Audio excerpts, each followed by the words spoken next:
Thank you. Thank you very much.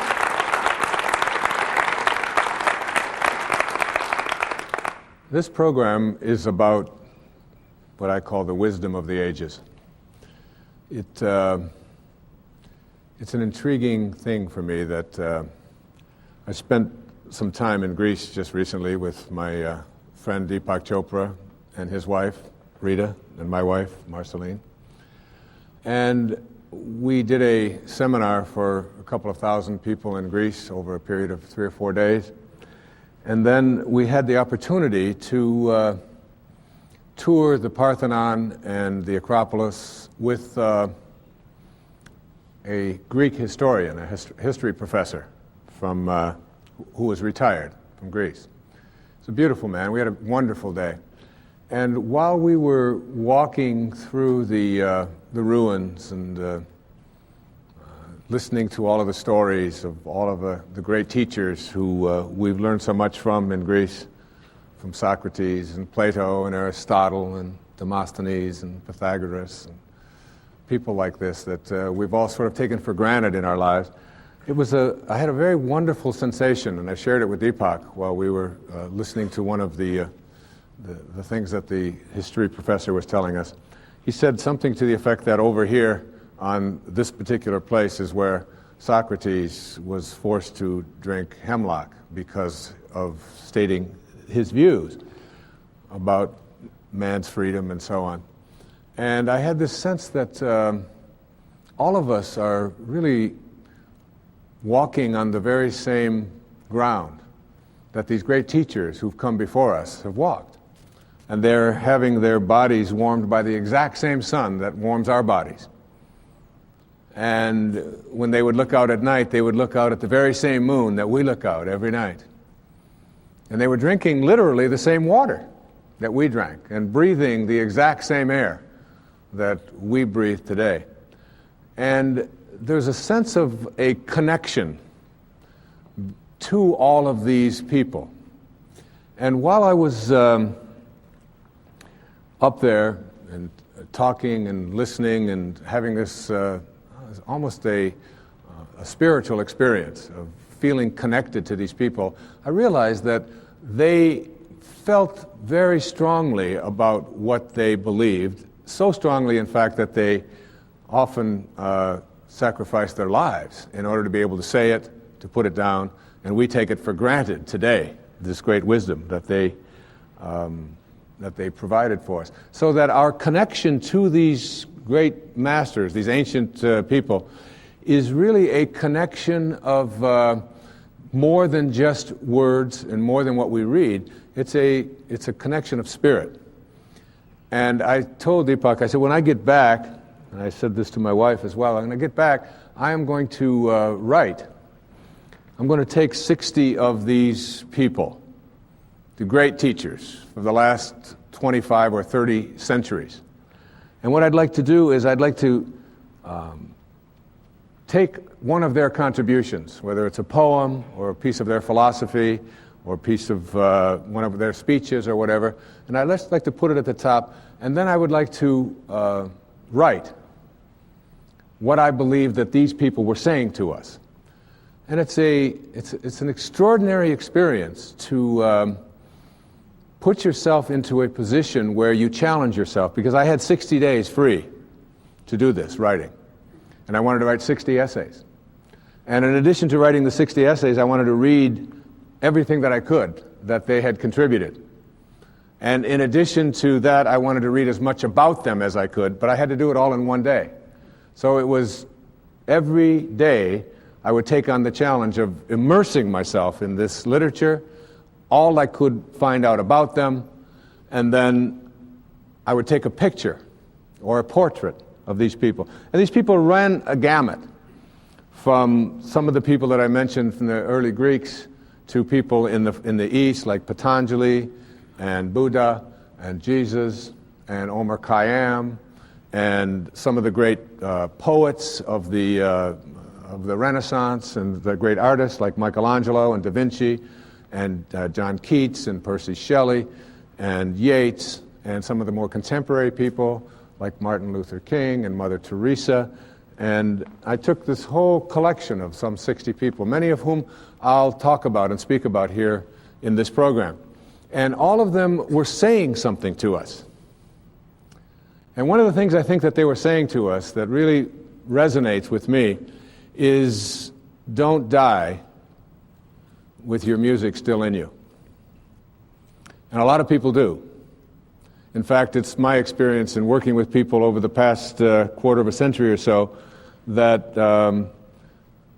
too many of us, and those especially who experience a level of frustration and disappointment in their lives. I remember the wonderful novel, The Death of Ivan Illich. And there was Ivan laying on his deathbed, and he was contemplating this question that would be a horrible question to have to contemplate. He said, what if my life has been wrong? What if my life has been wrong? What if I didn't really do what I came here to do? Because part of me really knows, more than just believes, but knows that when you're born and when you show up here, your work shows up here with you. It's placed in your heart. And too often we ignore it in the name of fulfilling a destiny that has been laid out for us by other people and so on. So these people that I will be referring to, what I call ancient wisdom. This ancient wisdom came from people who felt something very profound in their hearts that they absolutely knew that they had to express. And it's almost as if you have to find within yourself what it is that you know you are here for and follow that instinct independent of what anybody else out there might think about it, without being objectionable and nasty and recalcitrant and so on, but still having within you this knowing that I have certain music that I have to play. I have certain things that I have to do. And I feel it deeply, and I feel connected to that. And not allowing myself to do it means that I might spend that time. I might get to that place at the end of my life and say, what if it's been wrong? What if I didn't listen to that inner voice? Well, these people, there's two things about these people that I think are significant. One is what they were like, and the second is what they had to say. And one of them is an ancient teacher. His name is Patanjali. And Patanjali is known in the ancient world 1 to 3 centuries before the birth of Christ. There's no actual date of actual record of his birth and death. And he was the one who wrote the original Yoga Sutras and wrote a wonderful book that I immersed myself in a few years back called How to Know God. And Patanjali, one of the things that he said to these people, now remember, we're talking about something that's going back maybe 3,500 years or more. And here was this great teacher in the ancient world. And this is one of the things that he said. When you are inspired, the word inspired comes from in spirit. I don't know if you've ever noticed that when you're truly inspired in your life, that is, when you're doing what you know you're here for, everything seems to work. The right people show up. You don't worry about being hungry.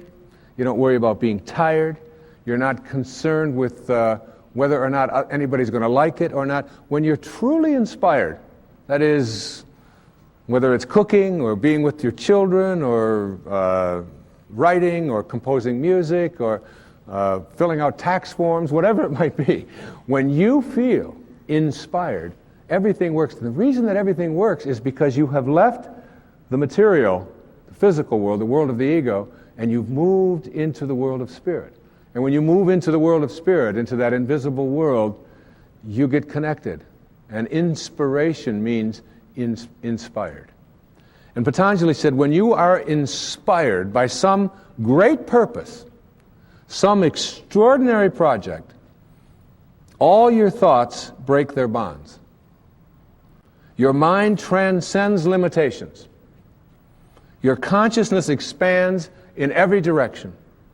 And you find yourself in a new and great and wonderful world. Dormant forces, faculties, and talents come alive. And you discover yourself to be a greater person by far than you ever dreamed yourself to be. There's some very important wisdom in that. This idea of finding yourself inspired means that you allow these dormant forces, these things that are in every single one of us, to come alive. Consciousness begins to expand. Things begin to show up in your life. You begin to manage the coincidences of your life. Things that you thought, and everybody has these kinds of experiences where your attention is on something, where you're thinking about something. I don't know, maybe it's your sister who lives in another city, in another part of the world. And you can't get your mind off of her, and you haven't talked to her for 5 years. And the telephone rings. And it's your sister. And when those things happen, you go, booga, booga, booga. What's going on here? And you call everybody that you know. And you say, you're not going to believe what happened. Everybody's got a story like that. And it happens to them on a regular basis. I was just thinking about that. And you showed up. Somebody told me that here this evening. I didn't even know that I was going to be coming to this. And a friend of mine, I just ran into him, and he said, he's speaking here, and would you like to come to this television show? And he said, I just can't believe that it happened. I said, but when you start, what happens is when you start to get inspired in your life, you start to reach new levels, and things begin to... But if you believe that it can't, or if you think it's just a coincidence, which is an interesting word, because in mathematics, coincidence talks about angles that coincide. They coincide. It's perfect. There's a perfection in coincide, coincidence. But we think that it just means that it was just some lucky thing that just sort of happened to me. And it was just something that is in the world of chance. And I'd like to suggest that managing those coincidences and getting yourself inspired is one of the great lessons we can learn from these ancient teachers. There's something that is called the perennial philosophy. It was a book written by Aldous Huxley. And I've read it many times and read through it and quoted from it, and it's a big part of my life. And what he did is he looked at the wisdom of ancient people. And he looked at the wisdom of contemporary people. He looked at Eastern and Western religions. He looked at philosophy from the Native Americans and people who lived in tribes and the Stoic philosophers and so on. He studied all of these different people, and he said there's a perennial philosophy. And this perennial philosophy is something that human beings have believed in since we have something called recorded history. They've all believed in that. And there's two things that all societies and all peoples have embraced, no matter what time they appeared here on this planet. He said the first is that they know that there is a world beyond the world of the changing. Beyond the world of the changing. So that the world of the changing, when Lao Tzu, the great ancient founder of the Tao, back in the 5th century BC, the founder of Taoism, a beautiful sort of philosophy which is all summarized in about 83 pages. It's great. You can read it in an afternoon. And Lao Tzu was asked the question, what is real, Master? What is real? And his response was, that is real, which never changes. So almost as if you have to look at your own life and your own self, and you have to ask the question, what part of me meets that criteria? What part of me says, I am eternal? I have always been. What part of you has never changed? I don't know about you, but it's not my body. I promise you that. My body has undergone dramatic changes, but there's inside of this body, there is a witness. And this witness is noticing and observing and has never aged or never changed. Lao Tzu said the second thing that historically, everyone has believed in, is that we are connected to that world that is never changing.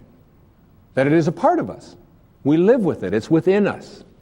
So that these two qualities, when I look at one of the great letters I ever received in my life, I want to share this with you. It's written by, because I've never met this guy, and maybe, just maybe, he's going to watch this show someplace. He wrote it to me on the 11th of September, 1986. It's actually written to by a teacher in Arkansas, in Crossett, Arkansas. Her name is Gail Thomas. The letter goes like this. She says, "Dear Dr. Dyer, as a class assignment, I asked my gifted, talented students to write about something in our gifted class. My idea was that they would write about some of the material we had covered during the first week. She said, I do give the children a certain leeway with my direction, but I was completely taken by surprise when Ronnie Terrell, a fidgety boy in my last period class, wrote this jewel. I had your book, The Sky's the Limit, propped up on my chalk tray, and apparently this is what caught Ronnie's eye. She said, I've seen you many times on The Tonight Show, and I felt that with your sense of humor, you would love this." This is Ronnie Terrell's impressions of the class after looking at my picture for 1 week. He says, Dr. Wayne Dyer is slick-headed. His barber was probably drunk, or he was caught by an Indian. And then he has this wonderful line that only a little twerpy kid like I was at one time, sitting in the back row, could write. He says, I wonder if flies slide off of his head.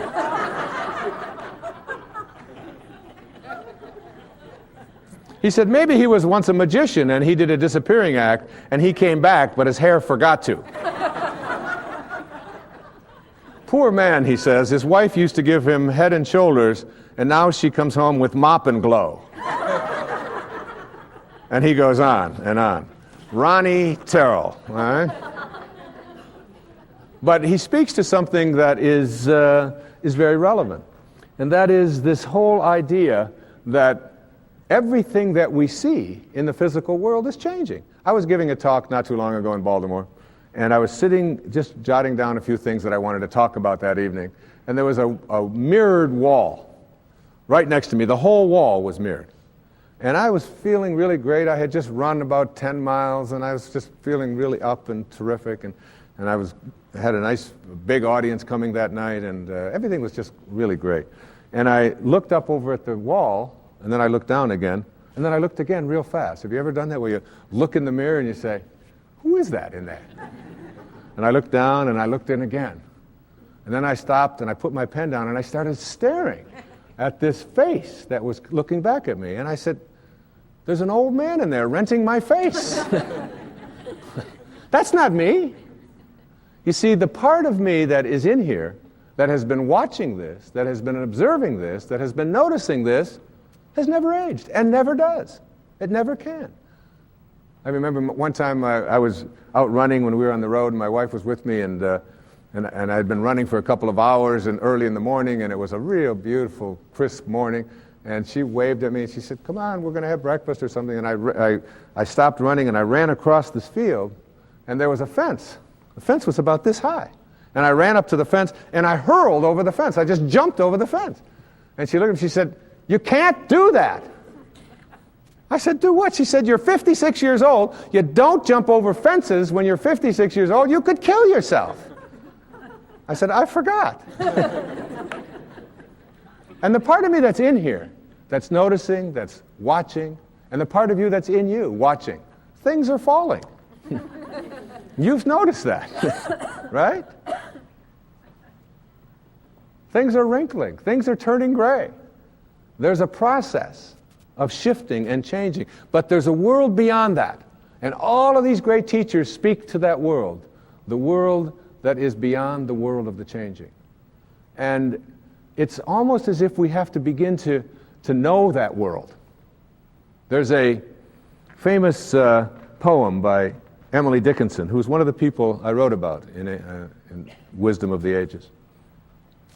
Emily Dickinson, who 19th century poet, lived up in Massachusetts. Brilliant lady, wrote thousands of poems.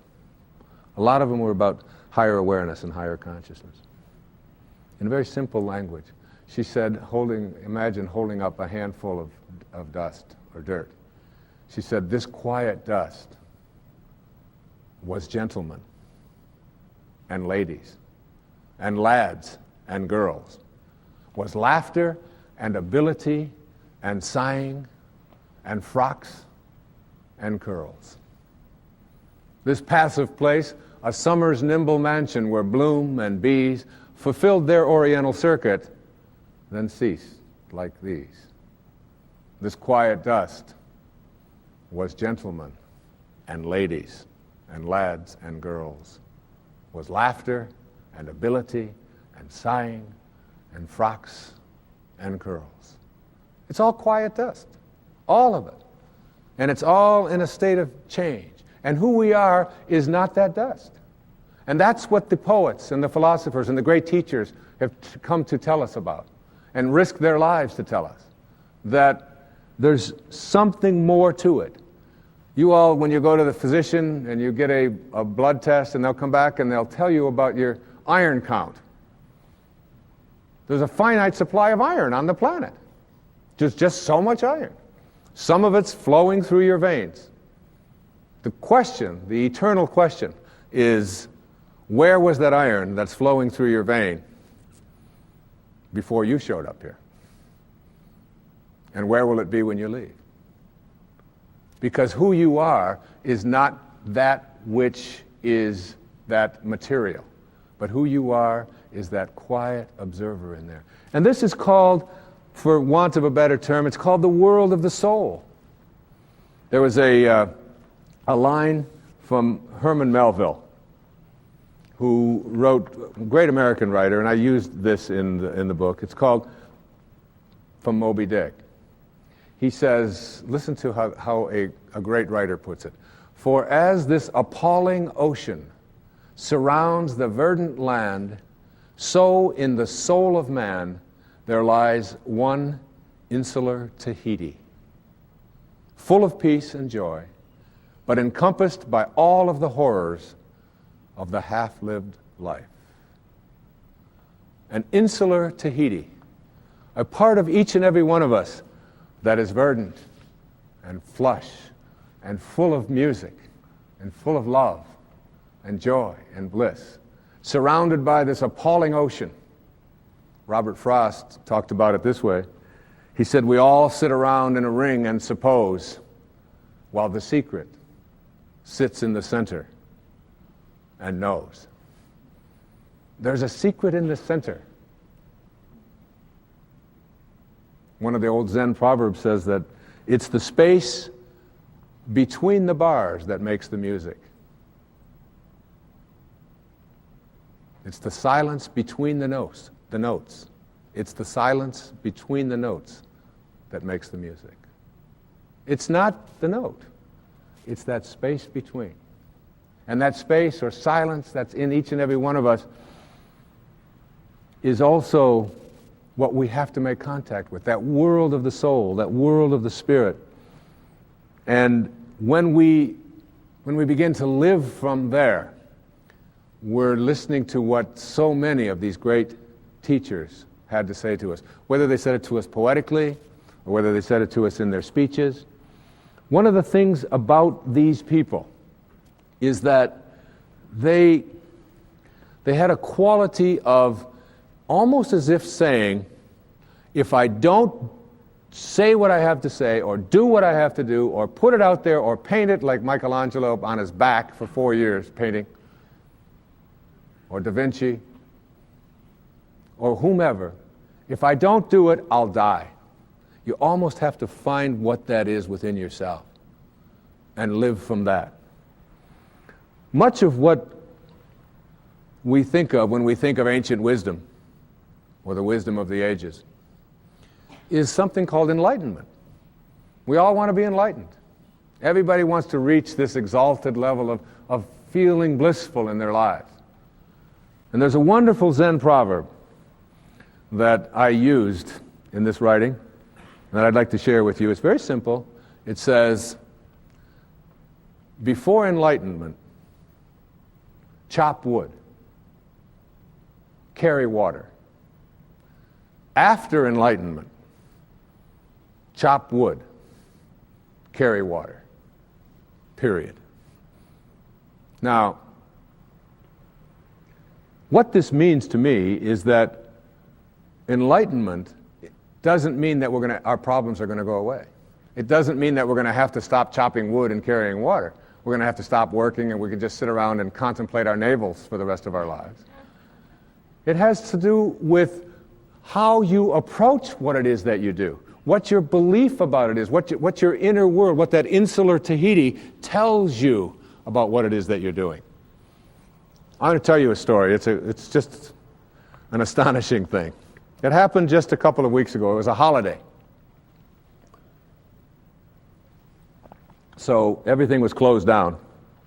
And I decided that I was going to wash my car. So I took my car out and I put it right in front of the house, right in front of the front door. And there's just a little alcove where there's a whole bunch of flowers that my wife has planted in there, and that's where we keep this hose.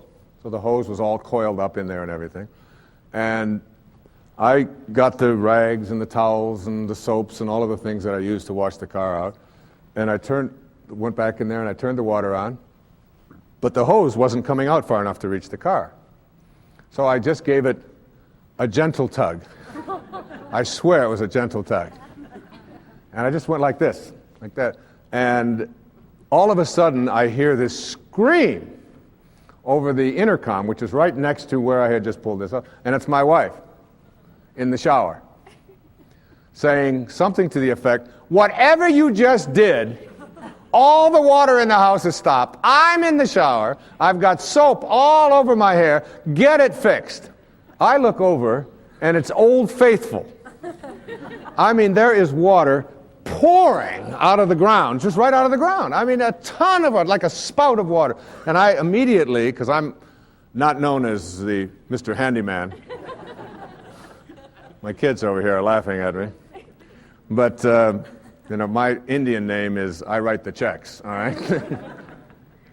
And I usually just find somebody to fix these kind of things. That's just not what I do. I'm a poet and a prophet. So I immediately went over and I tried to put my foot on this hole, and my foot just went flying off like this because the water was coming out of there. I mean, thousands of gallons. And there's a little water meter right in front of the house. And I went over and I looked at the water meter and it was going like this. And I could just see the water bill when it was going to be coming in.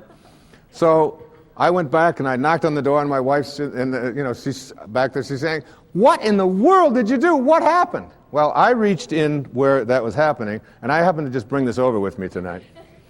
And I brought, this is it. This is a true story.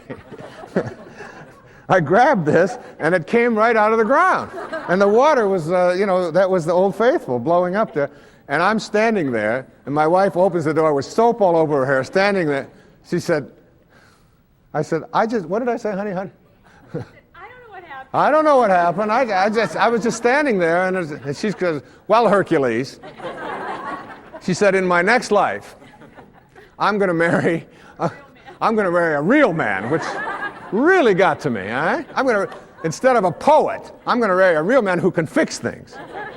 So, but all the time, what was that? All the time this thing was happening, there was a part of me that was watching this. Truly. And my wife said the very same thing. That I said, I'm going to laugh at this. There's going to come a time when I'm going to laugh at this. Because then we got on the telephone, and we called the water company, and it was a holiday, so nobody's going to come out. So he's giving instructions to my wife, who's standing there with the soap all over and no clothes on how to turn the water off to the house. And it's like in front of the water meter, and I had to reach down in, and there were 10 billion ants in there, in this place, and I tried to get it with a pair of pliers, and he told me you have to have a special tool. Of course, I have no tools at all.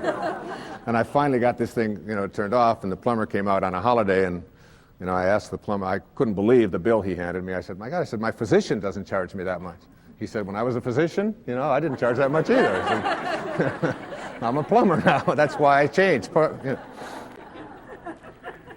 So, but all the time, this whole story and all this entire thing was happening, I had a sense that of watching it, of observing it, of noticing it, of becoming the witness. And I think one of the things I learned from listening to so many of these great teachers and these great people is how to become the witness to your life.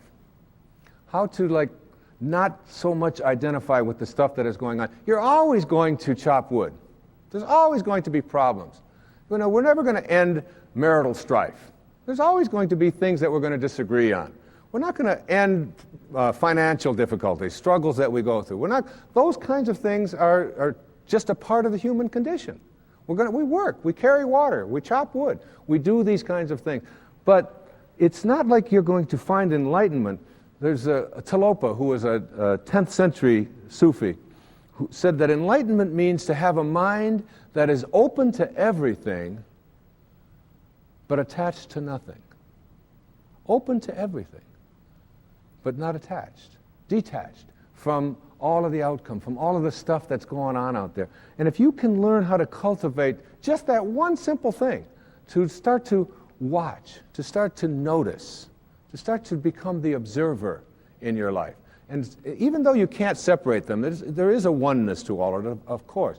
But when you start to stand back, and I was saying, you really are doing something pretty silly right here, and you're getting it, and it's like, poor Wayne, what a slob he is. I mean, he can't even fix a simple. I realize this, but I'm able to watch it and laugh about it. And as you're able to do this, you start to cultivate more of an attitude of, there's more to me than the pettiness that is going to be the problems that I'm going to encounter. And in our culture, in our world, we see an enormous amount of rage. We see people who are so identified with all of the stuff out there that has happened. And so many people don't know how to go here and get quiet, get peaceful. One of the people that I wrote about in this book was Blaise Pascal. Blaise Pascal was a great philosopher, but he was also a scientist. You had to remember Pascal's law, and you had to read about pressure and learn about all of that stuff in your physics class or in your chemistry classes or whatever. But he was also a great thinker.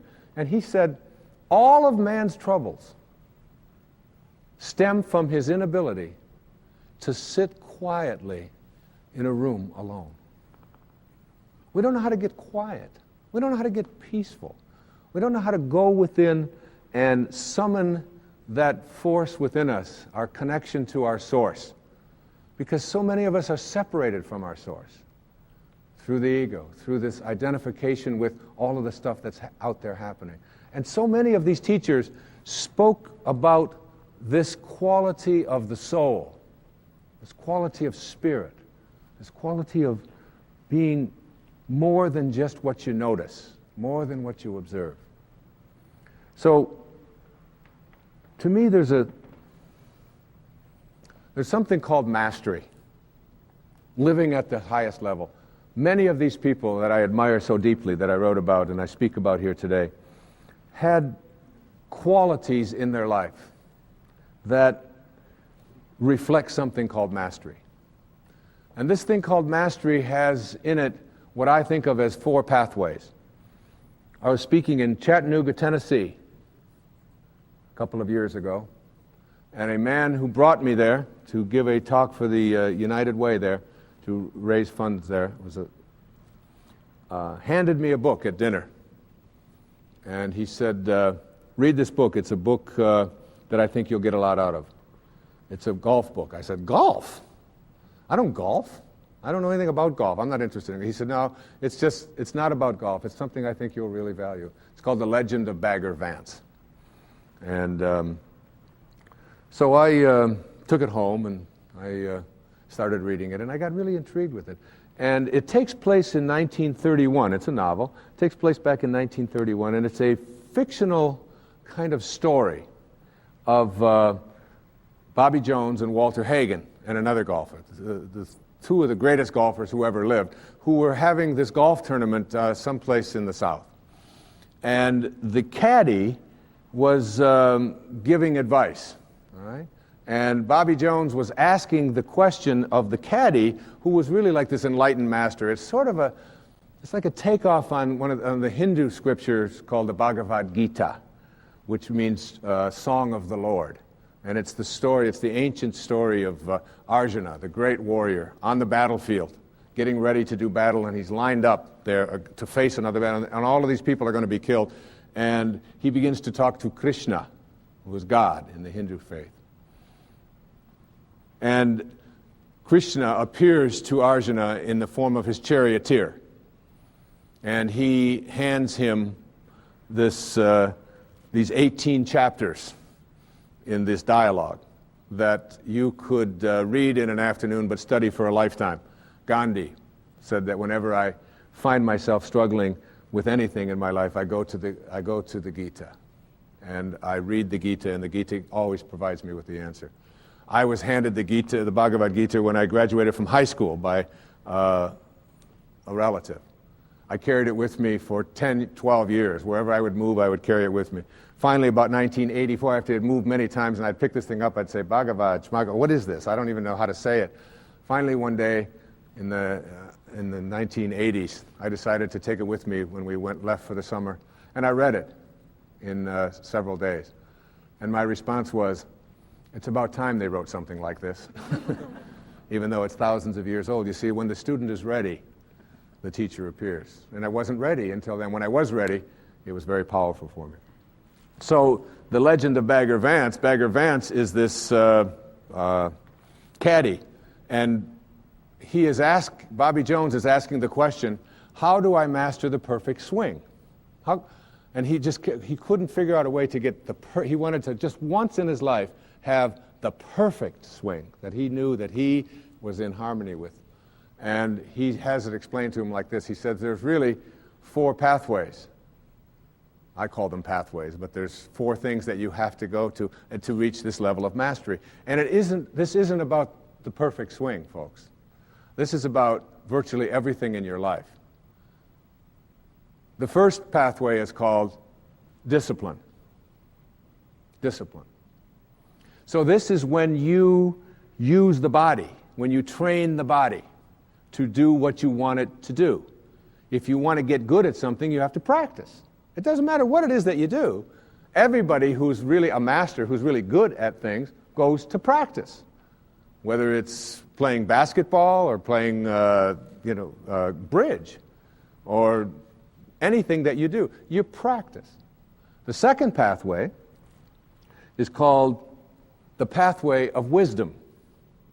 And this is when you begin to apply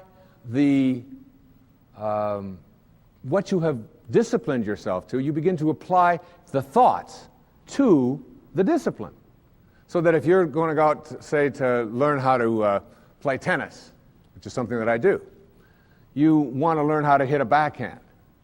You first go out and you just learn how to hit a backhand, and you hit thousands of backhands. Then you begin to realize, in order to play tennis, there are a lot of things that I have to apply, so you begin to practice. And you practice the swing, and you practice how you hold your racket, and you practice overheads, and you practice drop shots, and you practice serving, and you learn all of the rules of the game and how to get your opponent out of position, and so on. You apply the intellect. And this is what we mean by education. When we send our children to school, what we are really saying to them is, get some discipline and use your head. And use your head. And so we want them to be disciplined. We want them to use their head, get their grades, and get through. And this is basically what we mean by education. By formal education, it is someone who is disciplined and has used their head. But it has very little to do with mastery. Mastery is that highest level. It's that place that you get to and you absolutely have a knowing that you are at one with your own purpose in life. So the third pathway is a pathway that's called unconditional love. And he was talking to this golfer about unconditional love, that if you're not doing what you love and loving what you do, then you'll never reach mastery in your life. And I'd like to say to everybody watching this program, and I know it sounds simple, And you might even be saying, yeah, well, that's easy for you to say. But you don't know about the conditions of my life. And you don't know about my mortgages, and you don't know about all of the things that have gone on in my life. And I'd like to suggest to you that you remember that when you put your attention on what you don't want or what you can't do, then what you can't do is what you will continue to manifest and materialize into your life. You have to learn how to shift your attention off of what you don't want and can't do onto what you do want and can do. And that means changing your thought pattern. And I'd like to say to everyone watching, if you're not doing what you love and loving what you do, you have two choices to make. One is to change what you're doing, or two is to change how you feel about what you're doing. And that's something that you can do in an instant. But if you have unconditional love, and my wife got us tickets not too long ago to see the Three Tenors. And we went and we saw this beautiful concert at an outdoor football stadium. And these people, I mean, they sang from their soul. And as they did, Placido Domingo and Carreras and Lucian Pavarotti. Pavarotti walked out about 45 minutes into the program. I should say he just sort of kind of waddled out, you know, I mean, he just, and you couldn't, because where we were sitting, they looked like little bugs on the stage, but they had a 30-foot screen on either side of the stage, so that his face was 30 feet high, so that, you know, any little crease looked like, you know, the Red River Valley, right, and every hair looked like a big rope. And what we saw in Pavarotti, who many consider to be the greatest tenor alive on the planet today, certainly one of the greatest, what I got from watching him sing is that this man is in love with what he's doing. Now, he's gone to practice. Everybody goes to practice. And he's studied. Obviously, he's studied. But that isn't what makes him a master. What made him a master to me is that he was exuding, I love what I'm doing, and I'm doing what I love. It's how I feel about my writing. It's how I feel about speaking here and performing and putting out a program such as this. It's almost like you have to blur the line between your work and your play. I never know when I'm working and when I'm playing. I have people say to me, even today, you know, and I'm 58 years old, I hear people saying to me, when are you going to get a job? Because I don't really know when I'm working and when I'm playing. It's all been blurred. There is this wonderful love. There is a story of unconditional love, a very profound story. It's a story that I read in a newspaper on Christmas morning, 1995. And it was a story of a woman who was taking care of her daughter, and had been taking care of her at that time for a quarter of a century, 25 years. And her daughter's name is Eduarda, and she had slipped into a diabetic coma back on the 3rd of January, 1970. And this woman took her daughter to the hospital in southern Florida, and Eduarda was slipping into this coma, into this diabetic coma. She had been taking an oral form of insulin, and it wasn't, and she had some flu-like symptoms, and she began to slip away. And she said to her mother, who was holding her hand at the time, "You won't leave me, will you, Mommy?" And her mother said, "I would never leave you. I promise." And a promise is a promise. Now, she was a school teacher, and her husband was a football coach and teacher. And so they had limited income and very little insurance. And they were told by all of the government health people that if they didn't take their daughter and put her into a home, that they wouldn't be able to receive medical care because bringing her home meant that she wasn't sick. Somehow, that's the logic. But she had made a promise. Now, you have to imagine what it's like for a quarter of a century to feed your daughter every 2 hours, 12 times a day, 2 a.m., 4 a.m., 6 a.m., to buy with money that you don't have, so borrowing and raising money in any way that you can, all the medication, and to learn how to give it every 4 hours, 6 times a day, and to have someone who was not on life support, who was being fed through a tube, but who was very much alive, whose stages of her coma were moving more towards possibly awakening someday, but all of the medical community said no. But that didn't make any difference because unconditional love was at work. And I read that story about this woman and doing this for a quarter of a century, and I said to my wife, read this. And I read it to my children. I said, this is an astonishing story. And I finished it, and I signed a book that I had written a few years back called Real Magic, which was a book about miracles. And I also sent a check, and I felt that I had done something for these people. And then I went away to write one of my books, Manifest Your Destiny. And while I was writing, I turned on the television for the only time that I turned it on while I was over there, and a show came on announcing that there was a woman whose daughter's been in a coma for 25 plus years, and they showed her on television. I said, well, that could only be the woman I had just read about. And they showed the story. The opening scene was the mother reading to her daughter from the book that I had sent her a couple of weeks ago. And it said, this is a book about miracles. And I thought, there's something at work here. There's something going on that connects me to that.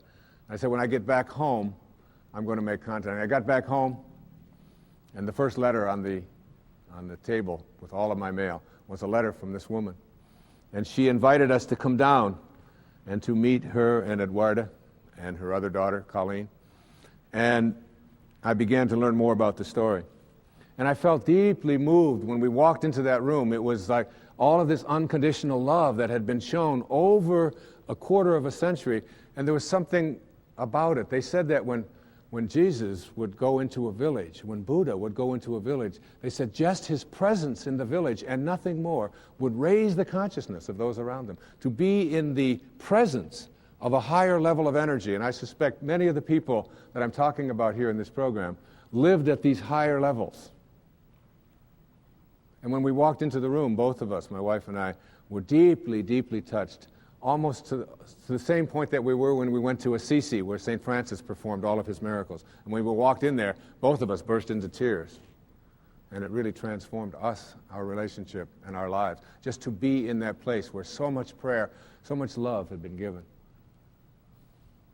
And I decided, what can I do? And I went into a meditation, and, well, the bottom line is that my wife and I put together a book. It's called A Promise is a Promise.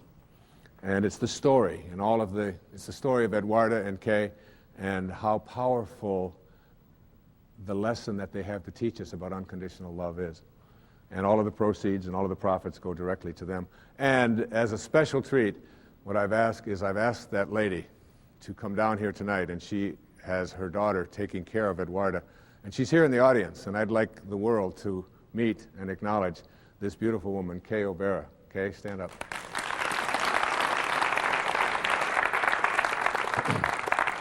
Indeed, a promise is a promise. And unconditional love is what I call what Bagger Vance was saying was the third pathway to wisdom. You've got to do what you love and love what you do, because ego is the world of the material and the world of what is mine. Spirit is the world of unconditional love. Pierre Teilhard of Chardin, one of the people I wrote about and speak about, said that the glue that holds it all together is love. Unconditional love. It's at the source of every single cell of our beings. And when we are living from that, we move ourselves into a higher place wherein we can begin to become manifestors, become those who can literally create what it is that we feel is missing in our lives. And the fourth pathway, the beautiful fourth pathway that I have finally come to know and understand in my own life, is called surrender. Surrender. You have to surrender the little mind to the big mind. You have to, as they say in the recovery movement, anybody who's ever recovered from addictions, and today I am a camel, And a camel is an animal who starts every day out on his knees, and he ends every day on his knees. And he can go 24 hours without a drink. And there was a time when I didn't. And the way that I got past that in my life was not through any great discipline or even any great wisdom or even any great unconditional love. It was through surrender. Letting go and what? Letting God. And whatever God means to you.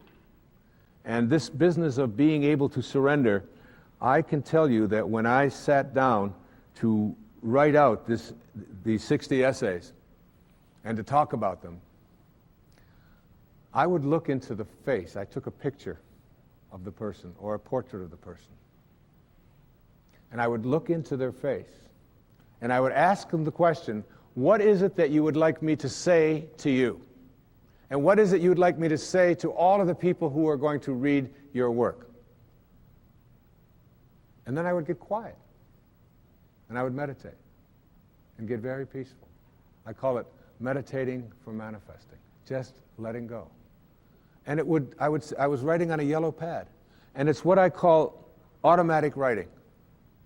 Some of you have had the experience, whether it's with writing or with speaking or with composing or with singing or whatever, when you let go and allow it to flow through you, you begin to realize that you're not making the swing. And this is what Bagger Vance was telling Bobby Jones. It isn't you that's swinging the golf club. You've got to get your ego out of it. And you've got to have an overriding spiritual understanding that you allow this energy to flow through you. And you just go with that. I'd like to speak a bit about the qualities of what we call self-actualizing people. I've referred to these poets and philosophers and teachers and artists and so on as great teachers. And what they had to say is what we always studied. But what they were like is what intrigues me the most. What were these people like? Some of the people that I wrote about. John Keats, considered to be one of the great poets of all time. I read his story. Ode on a Grecian urn. Truth is beauty, beauty truth, that all there is to know and all you need to know. Great wisdom. And I checked out his book out of the library, The Collected Works of John Keats, and I would read through it, and then I read about his life. He wrote a collection of poetry that is this thick, must have 2,000 poems in it if it's got one. You remember, Joanne? My editor sitting here, my friend. John Keats died at the age of 25. 25. Percy Bysshe Shelley, another great poet, a person who was a rebel in his own way, who went over to other places in the world and passed out literature in Ireland at the risk of his own life about the need for Irish Catholics to be free from the impositions of the English church. He felt this in his heart, and he wrote some of the great poetry. Lost 2 of his children, lost 1 of his wives, remarried, married the woman who wrote Frankenstein, Mary Shelley. Died at the age of 29. There's something in these people. John Milton, who wrote Paradise Lost, was blind when he wrote it. In his 40s, he lost his eyesight. Now, he was in the 17th century, in the 1600s. Imagine what it must have been like 400 and 500 years ago to be blind and dictating your poetry. And he was writing about this thing called soul. Let me share with you something that he wrote, which I think is one of the most beautiful things I've ever read in my life. It's called On Time, because he talks again about the soul. He says, "Fly, envious time, till thou run out thy race," talking to this thing called time. Call on the lazy, leaden stepping hours, whose speed is but the heavy plummet's pace, and glut thyself with what thy womb devours, which is no more than what is false and vain, and merely mortal dross. So little is our loss, so little is thy gain. For when as each thing bad thou hast entombed, and last of all thy greedy self consumed, then long eternity shall greet our bliss with an individual kiss. And joy shall overtake us as a flood when everything that is sincerely good and perfectly divine, with truth and peace and love shall ever shine. About the supreme throne of him to whose happiness making sight alone, when once our heavenly guided soul shall climb, then all this earthly grossness quit, attired with stars we shall forever sit, triumphing over death and chance and thee, O time. So powerful, so beautiful. It's like you can talk about this from a scientific perspective, but when the poets, when the ancient wisdom, here's a blind man in the 17th century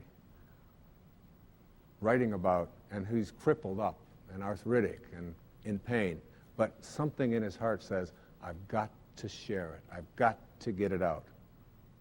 Cicero, one of the people that I speak about as one of the great teachers, the century before the crucifixion was known as the age of Cicero. He was one of the greatest orators of all time.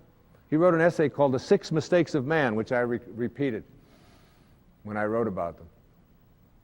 And for writing what he wrote, he was rewarded by being executed and having his head and his hands cut off and displayed on the Speaker's Forum in Rome. People were crucified, executed, vilified. Emerson was considered to be someone who was extremely dangerous, as was Thoreau. People who were saying, let them march to their own drummer. Self-reliance. I think probably the most profound characteristic of all of the ancient teachers is that they were independent of the good opinion of other people. That's the first and most profound thing I can say to you. You've got to learn how in your life to become a person who is independent of the good opinion of others. When I was a little boy, I came home from school one day, and I asked the lady that we were living with at that time for just a short time, her name was Mrs. Scarf. I said, what's a scurvy elephant? She said, a what? I said, a scurvy elephant. She said, where did you hear such a term?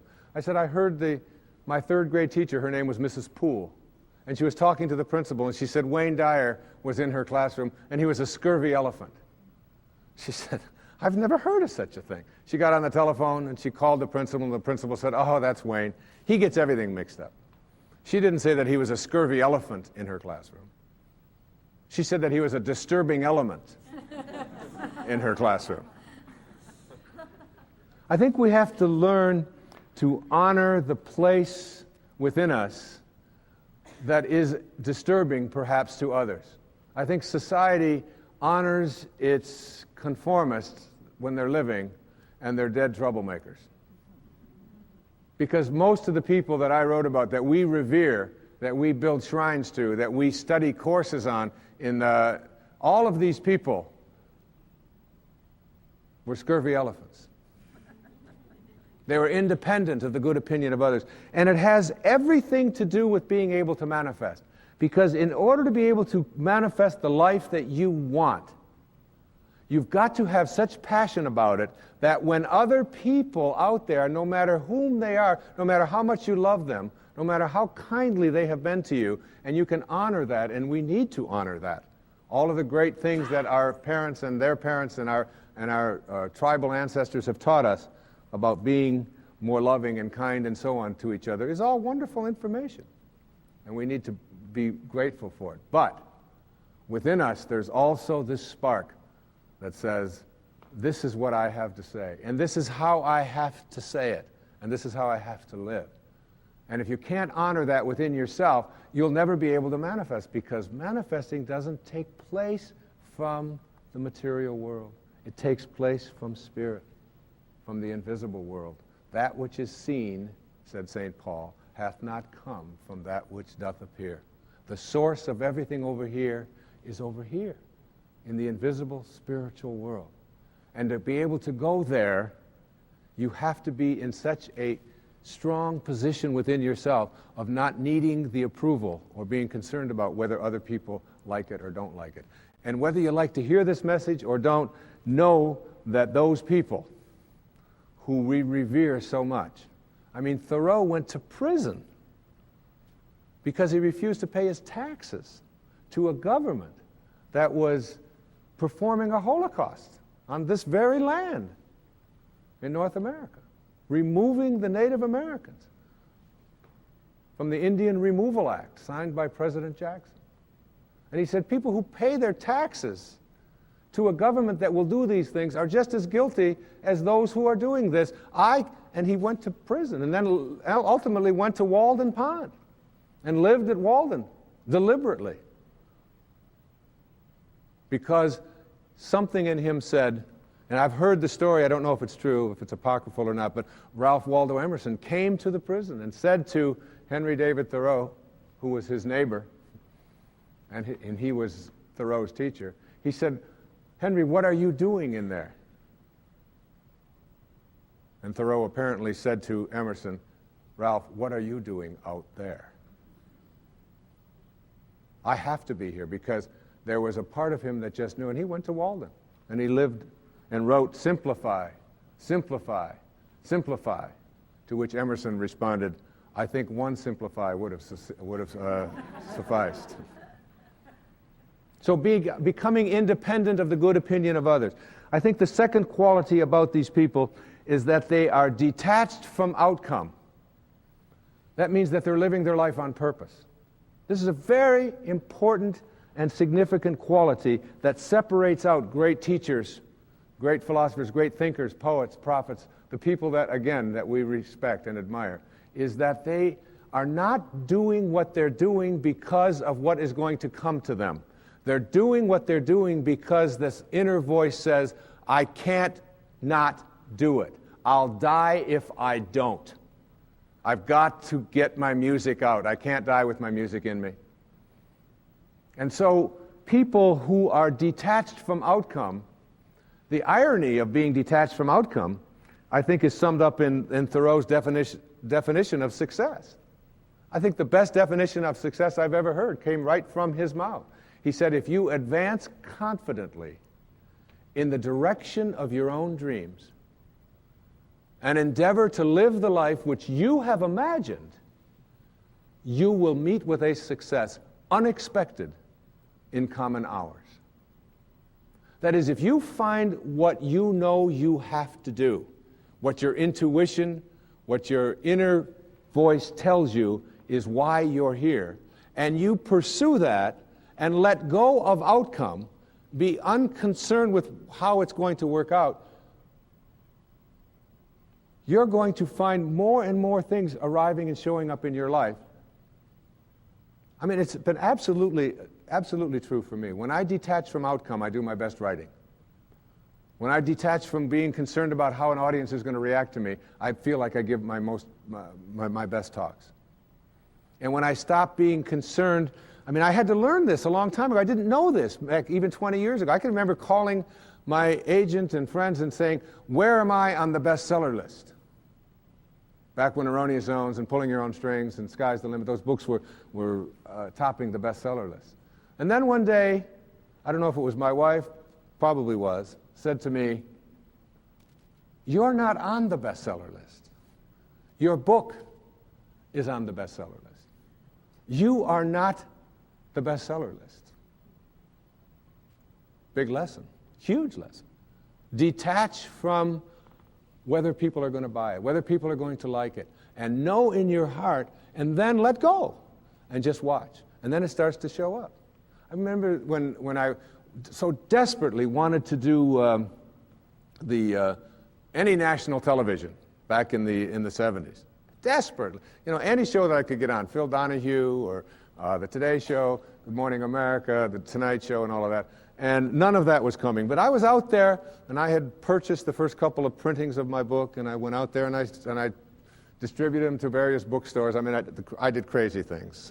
I filled my car with books, and because every time somebody told me I couldn't do it as a scurvy elephant, I would just say, oh yeah, kind of thing, and thank them for telling me what I couldn't do, and then go out and do it. And then one day, I kind of let go of that, and I wasn't concerned any longer about trying to get on this show. I had a publicist who was doing that. Then I got a phone call from one of the talent coordinators on The Tonight Show, and he called up and he said, would you like to come on and do a pre-interview? Fly out to California. I said, great. I flew out to California, I did a pre-interview, and then I flew back to where I was staying in Michigan. Then I got a phone call in Michigan saying, you can do the show next Monday night. It was in August. It was 1976. And Shecky Greene was the host. And I said, great, I'll go on with Shecky Greene. I love Shecky Greene. I flew back out there. I did the show. It was fantastic. I got 20 minutes, the last author spot, but we had 2 segments, and it was great. But it was August something, 1976, and it was the day of the Republican National Convention. And Robert Dole was giving the keynote address. And the first time in the history of The Tonight Show, they preempted The Tonight Show. After I had flown back to tell everybody about watch me on The Tonight Show, they had preempted it, and because his speech went too long. I have never been a real big fan of Bob Dole. No, that's just kidding, of course. So I was didn't know what was going to happen and so on.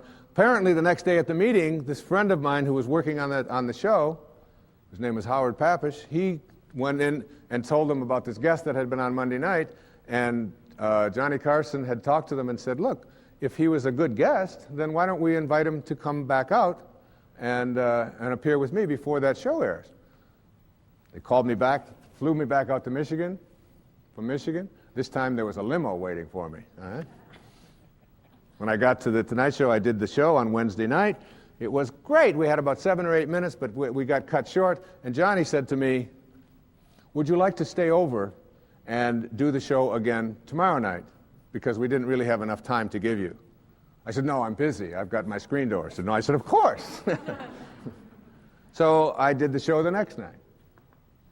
Then on Monday, they showed the preempted show that had been preempted from the week before. So from having absolutely no national exposure of any kind, I had 3 Tonight Show appearances in 4 days. And it's about that business of advancing confidently in the direction of your own dreams. Going out there, doing what your heart tells you to do. I can't tell you how many books I get from people have written this book, and please give me an endorsement, and please tell me how to go about doing it. They want these long letters, and I always respond, just do it. Just do it. You can't write my speech. You can't deliver my speech. You can't do it the way I did it. What does your heart tell you?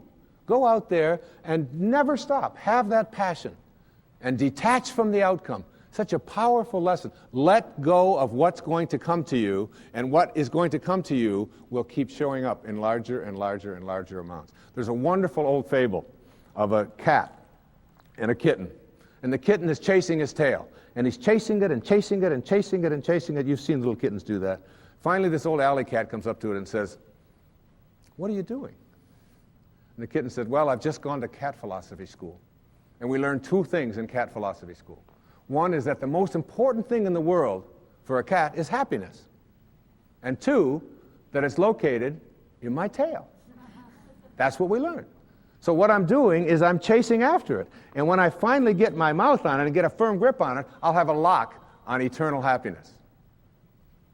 The old cat said, well, he said, I've never had the same opportunities that you have. I've lived in the alleys most of my life.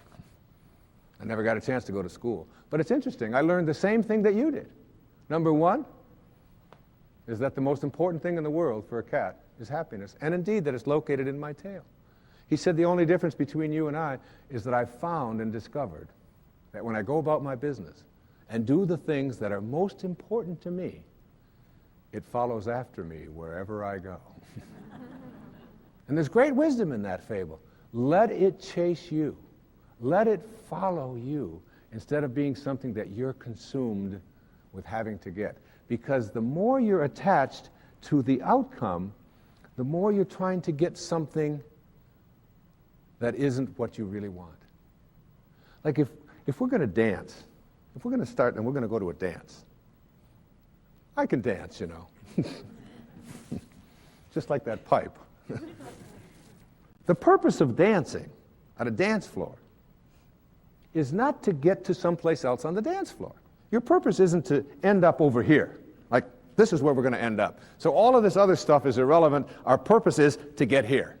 We don't do that. When we dance, we enjoy every single step of the dance, all of the music. And wherever we end up is where we end up. It's just like enjoying a concert. I mean, the purpose of enjoying the concert isn't to get to the end. If that was the case, then the people who conducted the fastest would be the best. And people who wrote only finales would be considered geniuses.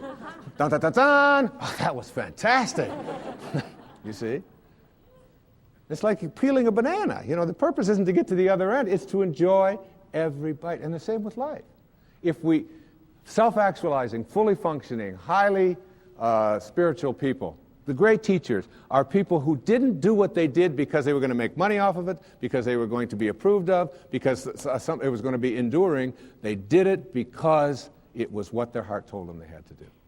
I think the third characteristic of these people is that they have no investment in power or control over others. Their life is not about who I'm better than. See, true nobility is not about being better than somebody else. Everybody's better than somebody else at something and not as good as somebody else at something else. True nobility is about being better than you used to be. It's about growing in your life. That's what nobility is. And highly functioning people they're not looking into other people's lives. The last line of Candide, Voltaire's great novel, this whole story of this wanderer, Candide, this great teacher and sort of comic person. The last line, I guess we'll have to learn to cultivate our own garden. Cultivate your own garden. If other people want to grow rutabagas and you want to grow cabbage, then allow that and be independent of that. But so many people live their lives through what others are doing, how well they're doing it. Fully functioning people let go of that. I think a fourth characteristic is that they have incredibly high energy and enthusiasm. Enthusiasm, entheos, the God within. When people say to me, what makes a great speaker? I said, be authentic and be enthusiastic. And it doesn't matter what your content is. People will love you if you're authentic and enthusiastic, if they can see the God within you. And I think the final characteristic of these people is that they have no concept of failure. There's no such thing. If you take a golf ball and you put it up on a tee, and you stand there and you swing at the golf ball and it dribbles off to the side, you haven't failed. You've produced a result. The question is, what do you do with the results you produce? Everything that you do produces a result.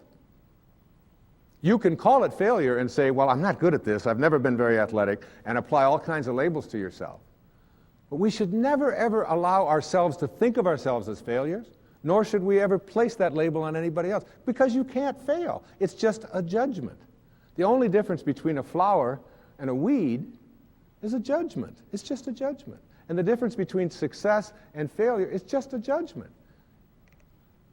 You know, Edison, the great inventor, of course. You know, when asked the question, he had tried 25,000 different ways to invent a battery, and he still didn't have it. And finally, someone said to him, how does it feel, someone of your stature, to have failed 25,000 times? He said, failed? I don't know anything about failing. He said, today I know 25,000 ways not to make a battery. What do you know? And every time you do something, every time you go, and it doesn't work, you learn something. And the question isn't whether you failed, it's what do I do with the results I produce. If you pick the golf ball up and put it back on there and say, all right, I'm going to correct that, and you do it again and again and again, eventually, if you go through the 4 pathways, if you practice the discipline and the wisdom and the unconditional love, eventually, when you surrender, you'll know how to hit a golf ball. But you'll never do it the moment you label yourself to be a failure. So those are some of the characteristics. There are others. Characteristics such as being inner-directed and welcoming the unknown, and so on. One of the great lessons I had to learn in my life was as a school teacher. And it also overlaps into being a parent. There was a Swiss psychiatrist whose name was Jean Piaget.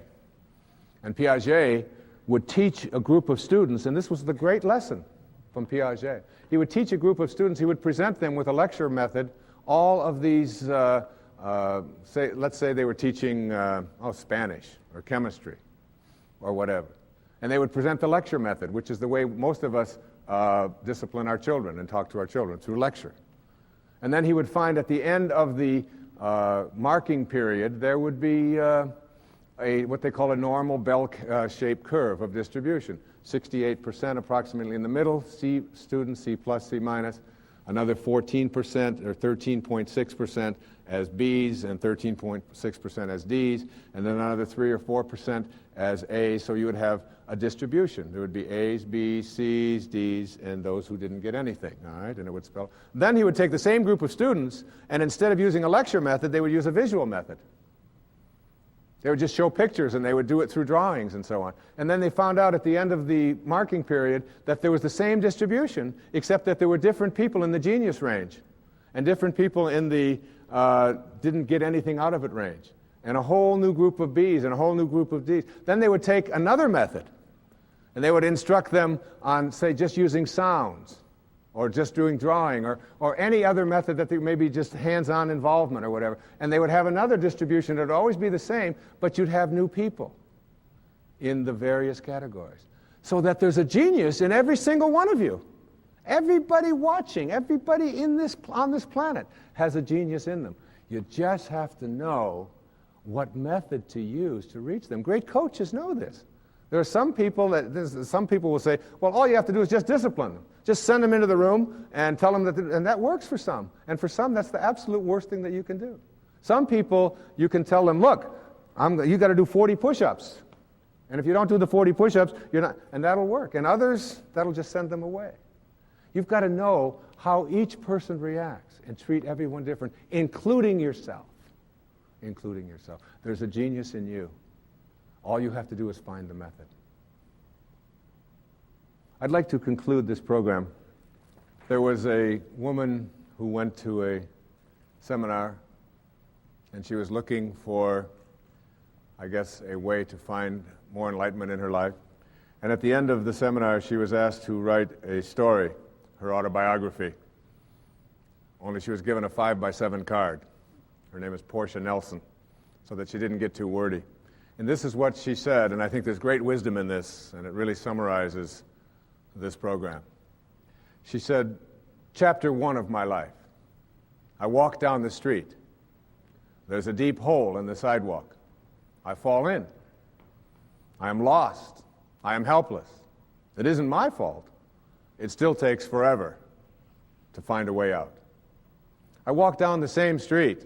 There's a deep hole in the sidewalk. I pretend I don't see it. I fall in again. I can't believe I'm in the same place. But it isn't my fault. And it still takes a long time to get out. Chapter 3. I walk down the same street. There's a deep hole in the sidewalk. I see it there. I still fall in. It's a habit. My eyes are open. I know where I am. It is my fault. I get out immediately. Chapter 4 of my life. I walk down the same street. There's a deep hole in the sidewalk. I walk around it. Chapter 5. I walk down another street. Another street. And another street is a street in which you know that your purpose was put into your heart when you showed up here. There are no accidents. See, every one of us have this choice. We wake up every morning, We open the curtains, we look out, and we can either say, "Good morning, God," or "Good God, morning." It's up to you. God bless you, and thank you.